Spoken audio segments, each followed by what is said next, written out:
Aujourd'hui, nous allons parler d'un mécanisme d'optimisation fiscale assez puissant que je pense que vous allez adorer et pourtant personne n'en parle. Il concerne une SCPI française bien particulière qui permet à ses associés de toucher des revenus quasiment sans impôt. Alors oui, vous avez bien entendu, comment c'est possible exactement? Est-ce que c'est légal? Est-ce que ça peut vraiment rivaliser avec des SCPI qui affichent 6 ou 7% de rendement? Eh bien, nous allons voir tout ça ensemble. Pour en parler, nous recevons Jérémy Rouzeau, le fondateur de Kianeos, la société de gestion derrière la SCPI Kianeos Pierre. Bonjour Jérémy, ravi de t'avoir ici. Bonjour Adrien, merci pour l'invitation. Eh ben avec plaisir. Alors Jérémy, avant d'entrer dans le vif du sujet, je voulais que tu puisses nous parler un petit peu de la stratégie de Kianeos Pierre, un petit peu de manière générale, avant qu'on entre dans les détails techniques. Absolument, avec plaisir. Kianeos Pierre, c'est une SCPI qui est très atypique, puisque dans le monde des SCPI à capital variable, je crois qu'on est la seule SCPI vraiment entièrement dédiée au résidentiel. Et donc, du coup, ça a beaucoup de conséquences. Une conséquence sur la fiscalité en particulier, dont on va parler juste après. Mais la stratégie, vraiment, le cœur du moteur, il est assez simple à comprendre, consiste à acheter des immeubles à usage d'habitation, plutôt dans des villes petites et moyennes de province, les rénover, puis les mettre en location.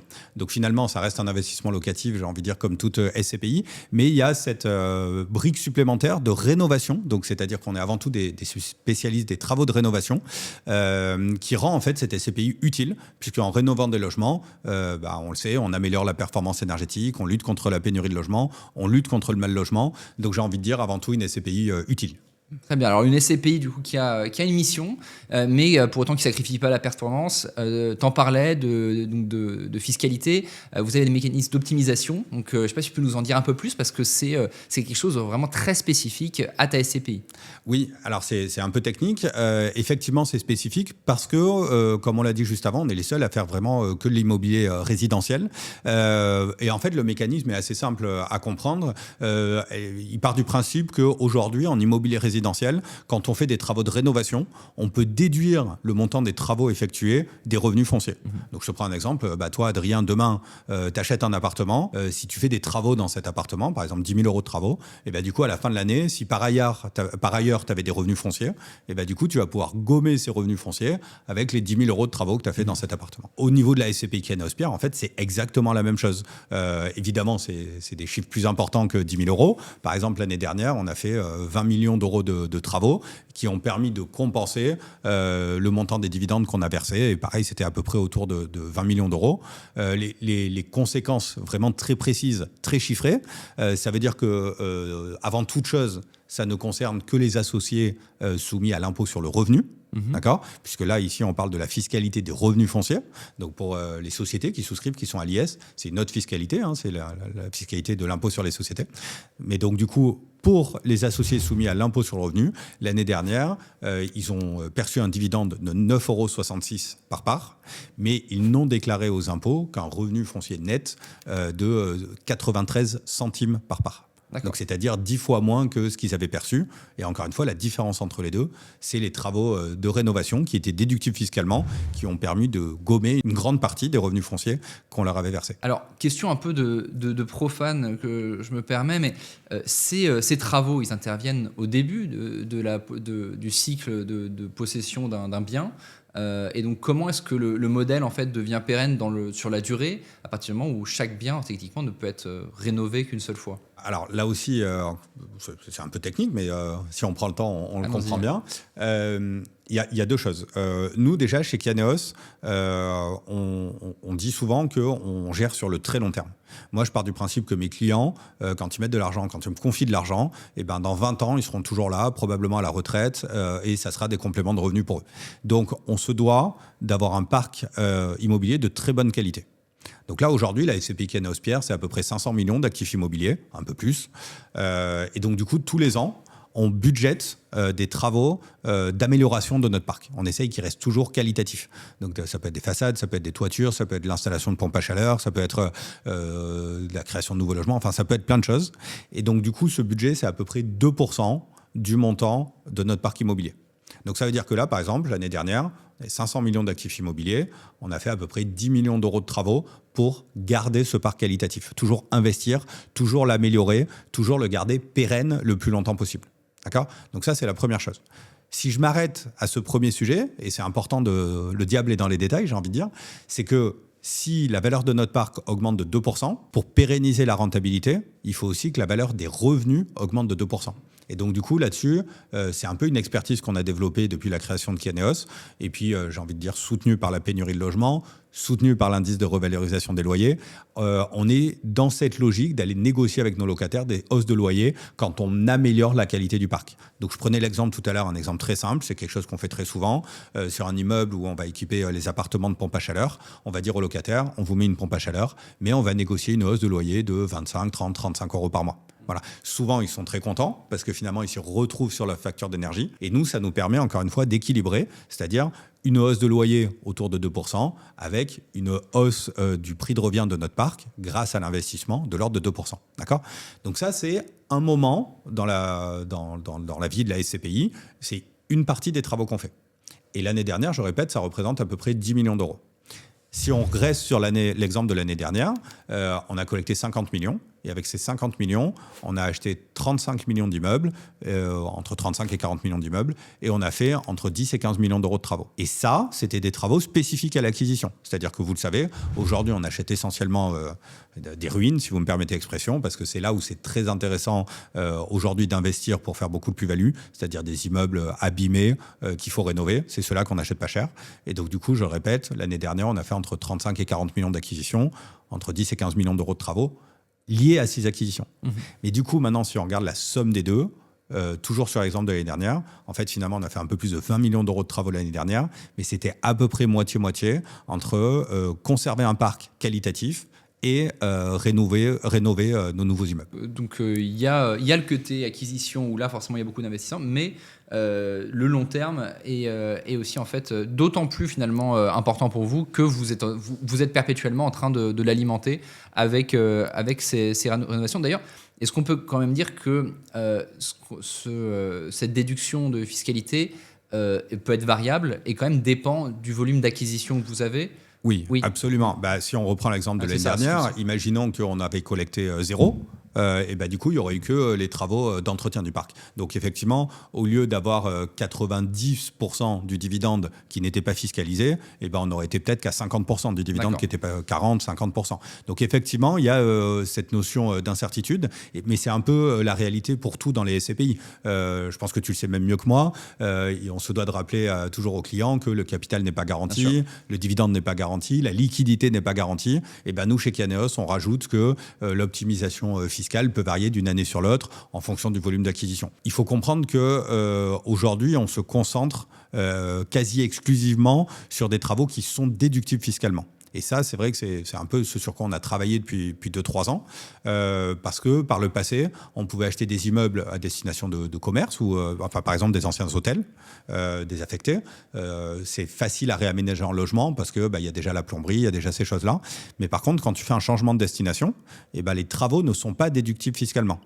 Okay. Les travaux ne sont déductibles fiscalement que si le bâtiment est à usage d'habitation depuis au moins 2 ans. Okay. D'accord ? Et donc, du coup, c'est le fait que maintenant on se concentre particulièrement là-dessus, qu'on ne fasse que des travaux déductibles fiscalement, qui nous permet aujourd'hui de viser entre 90 et 100% du dividende qui soit net de fiscalité non garanti.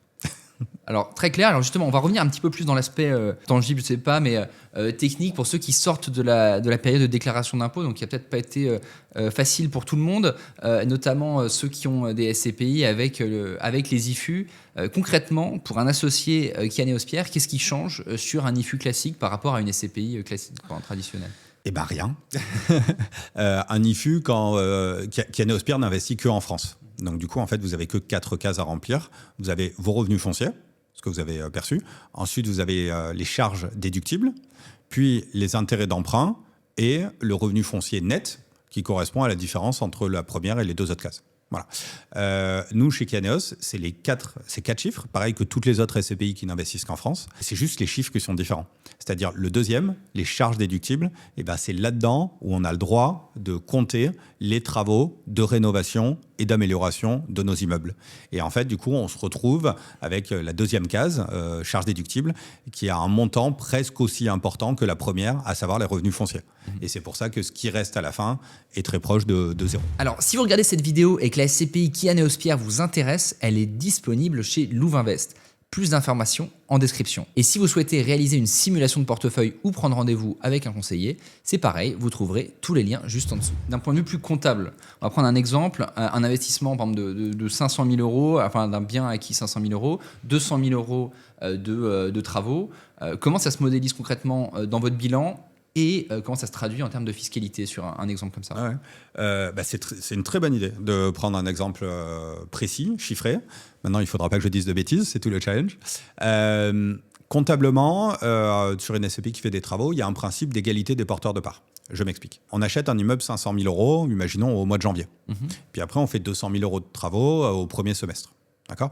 Il faut que s'il y a un autre associé qui souscrit au mois de juillet, à la fin des travaux de rénovation, il faut qu'il paye le prix total de cet immeuble. Il ne faudrait pas que cet immeuble, comptablement, soit enregistré à 500 000 euros. Sinon, ça serait un peu injuste pour le premier qui aurait subi la période de travaux et puis le montant des travaux, etc. Donc, il faut bien que comptablement, ils soient enregistrés à 700 000 euros.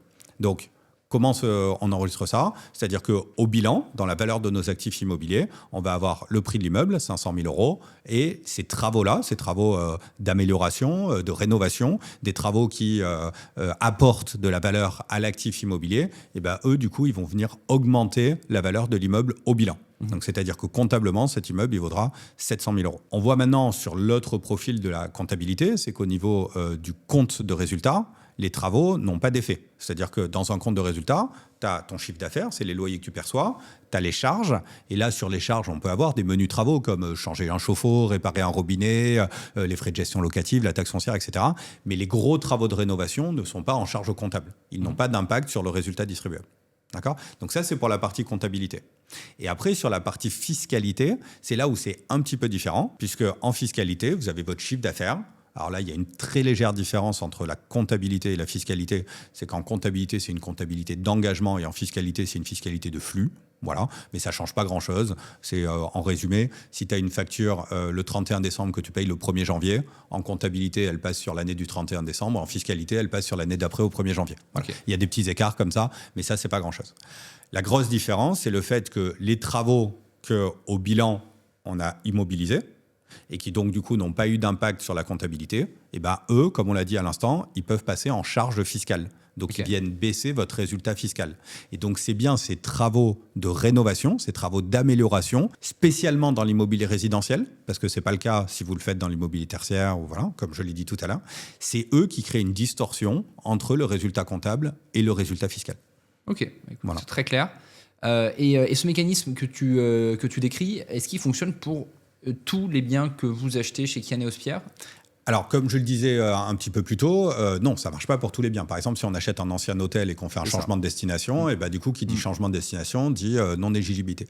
Je voudrais revenir, si tu es d'accord, Adrien, juste un petit peu sur la fiscalité, parce que tel que je le décris, on pourrait se dire waouh, génial, il gagne à tous les étages. Alors que ce n'est pas la réalité, et tu le sais, Adrien, j'aime bien être transparent sur ces sujets. Si je reprends l'exemple, on a acheté l'immeuble 500 000 euros, on a fait 200 000 euros de travaux. Je t'ai dit que les 200 000 euros de travaux, on les avait passés en charge fiscale. Ça a pour conséquence que la valeur, le prix de revient de notre immeuble, fiscalement, c'est 500 000 euros. Ouais. Donc, si demain, tu le revends, j'ai bien dit demain, si demain, tu le revends 700 000 euros, tu vas avoir 200 000 euros de plus-value imposable. D'accord ? Et à l'inverse, si ça avait été le même immeuble, je ne sais pas, en commerce ou en bureau, encore que je ne suis pas spécialiste, voilà, tu aurais pu immobiliser cette valeur aussi bien au bilan que fiscalement, et du coup, ton prix de revient aurait été plus élevé. Donc, tu vois que le choix de le passer, j'ai envie de dire, à droite ou à gauche fiscalement, a un impact sur ta valeur de revient, donc sur ta plus-value immobilière.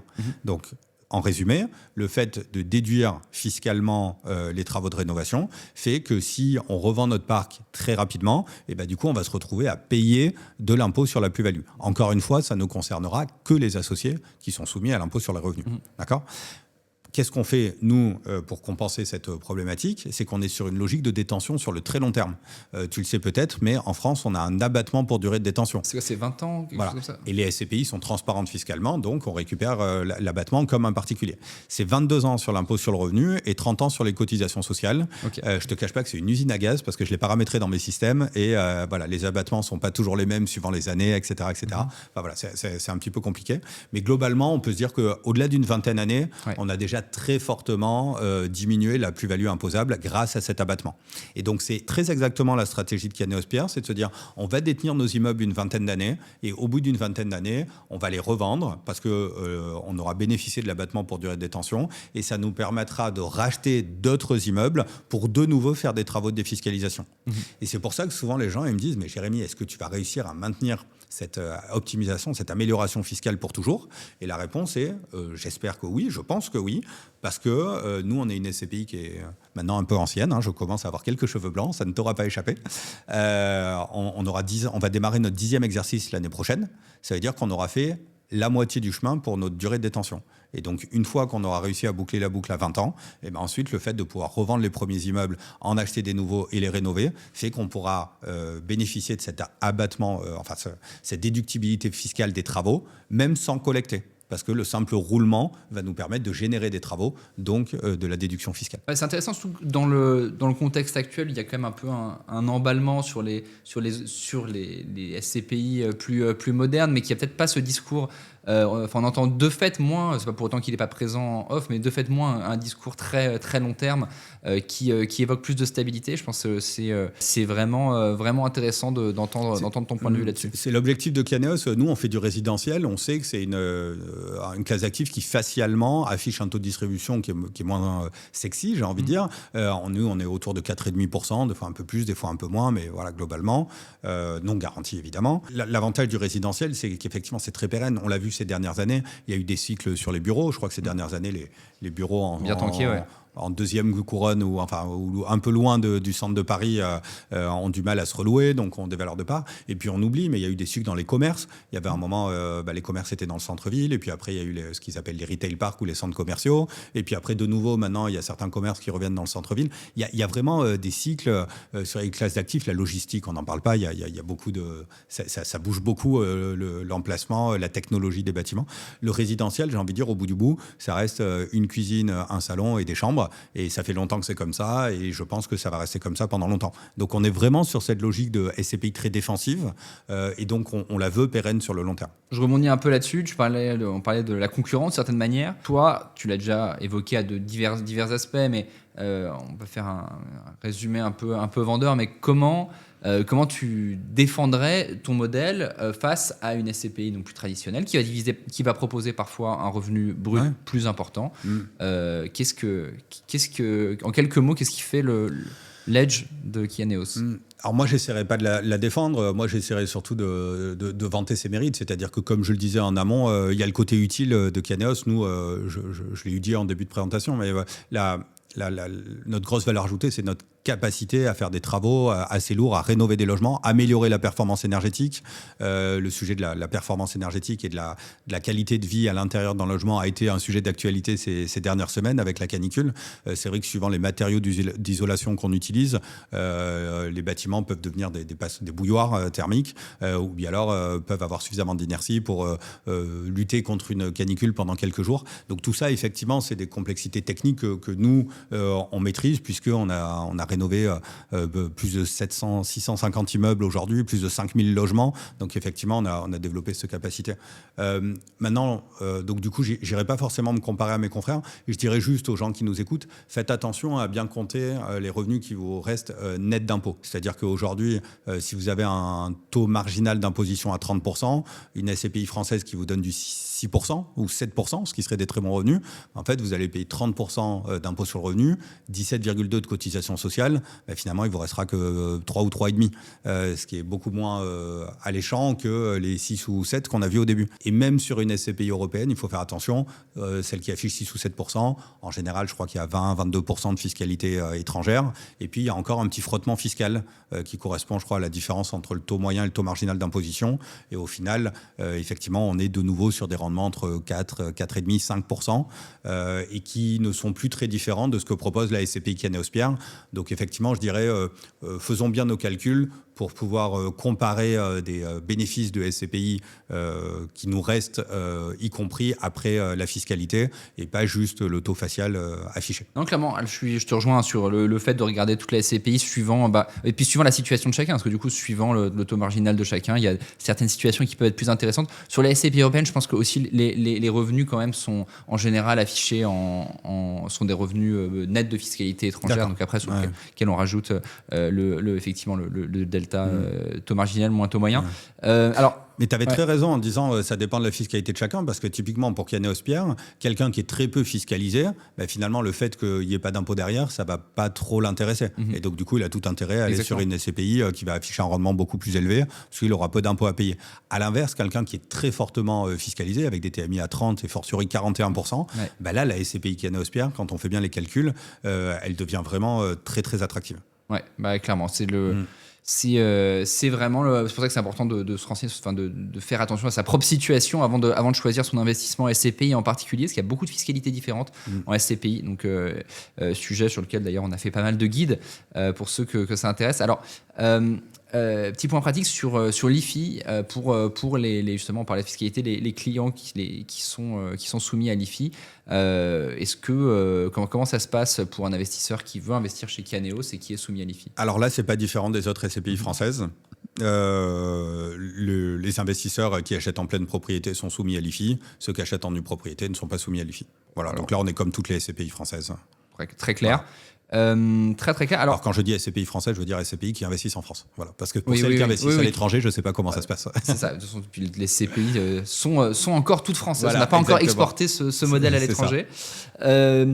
De manière un petit peu plus terre à terre, quelles sont les actualités de Kianéos Pierre? Je sais pas, les dernières acquisitions, s'il y a eu des événements un peu marquants à raconter.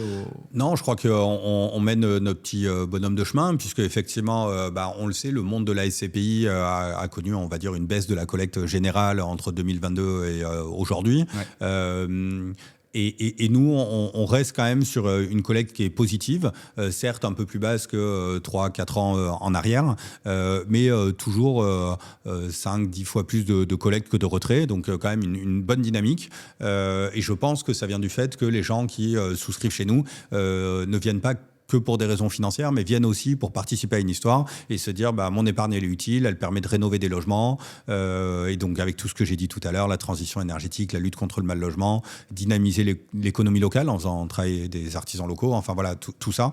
Et je pense que la conséquence, c'est qu'effectivement on a globalement très peu de retraits, très peu de gens qui disent non, je laisse tomber cette partie-là. Donc ça, c'est la première chose. La deuxième chose, c'est que on commence je le disais tout à l'heure, ça fait presque 10 ans qu'on a démarré, et je dirais qu'on est de plus en plus connu, y compris au niveau de politique, et il y a de plus en plus de mairies qui nous appellent en nous disant Jérémy, est-ce que tu peux nous aider à rénover tel immeuble, parce que là on a mis un arrêté de péril, peut-être qu'il va s'effondrer, on n'a pas les compétences pour le rénover, on ne trouve pas d'autres entreprises qui ont envie de rénover ce type de bâtiment, et donc du coup on arrive à se positionner. Et alors c'est très intéressant pour plein de raisons. Déjà, c'est des partenariats sur le long terme avec les mairies qui sont contentes de connaître le propriétaire et ensuite le gestionnaire locatif sur le long terme, parce qu'on fait nous-mêmes la gestion locative. Et c'est intéressant parce que du coup, ils ne sont pas dans une logique de maximiser le prix-vente.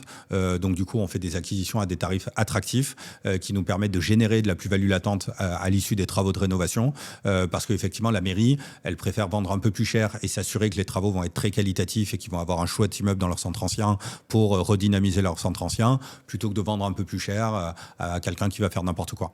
Donc je dirais que ça, c'est quand même la dynamique de Kianéos de ces derniers mois, de ces derniers trimestres. De plus en plus d'équipes municipales qui nous appellent et qui nous demandent de les aider pour rénover des logements. Et on retrouve ce côté SCPI utile. Et comme je le dis souvent, c'est parce qu'on est utile qu'on bénéficie d'une fiscalité particulière. Tout à fait cohérent. Et je pense à un projet qui est vraiment unique dans l'offre SCPI sur le marché.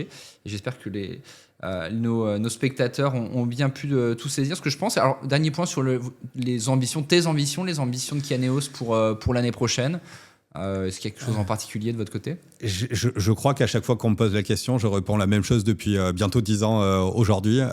L'ambition, c'est toujours la même, c'est de rénover des logements. Moi, j'ai eu envie de me lancer sur quelque chose d'utile, qui avait du sens, etc. Et c'est vrai qu'on est toujours content quand on voit des familles qui sont mieux logées, des jeunes actifs qui nous disent là, on a une pompe à chaleur, voilà, c'est confortable, on paye moins cher d'électricité. Enfin, voilà, tout ça, c'est vraiment des retours qu'on a régulièrement. On en est vraiment très très satisfait et je crois que c'est l'ensemble des salariés du groupe. Le groupe Kianéos, maintenant, il y a 3 entités. Kianéos AM qui gère la SCPI, Kianéos Gestion qui fait la gestion locative, une société de dépannage et de maintenance de manière à garder les appartements qualitatifs dans le temps. Et au final, c'est 85 personnes dédiées à, je le dis, l'acquisition, la gestion, la rénovation, le dépannage et la maintenance d'un parc de plus de 5000 logements. Et je crois qu'on est tous contents de se dire qu'on a une stratégie qui est utile, qui sert à quelque chose. C'est vrai que c'est souvent ça que j'ai envie que les gens retiennent chez Kianéos. Ah bah écoute, une belle boîte, franchement, un très beau projet. Tu nous l'as très bien vendu. Merci. Merci beaucoup, Jérémy, pour ton passage, pour toutes tes explications. Et puis, je te dis à bientôt chez Louvainvest. À bientôt, Adrien. Merci beaucoup d'avoir suivi cette vidéo. On vous le rappelle, si la SCPI Kianéos Pierre vous intéresse, rendez-vous en description. Et si vous souhaitez étudier votre projet d'investissement avec l'un de nos conseillers ou réaliser une simulation de portefeuille, c'est totalement gratuit et les liens se retrouvent aussi dans la description.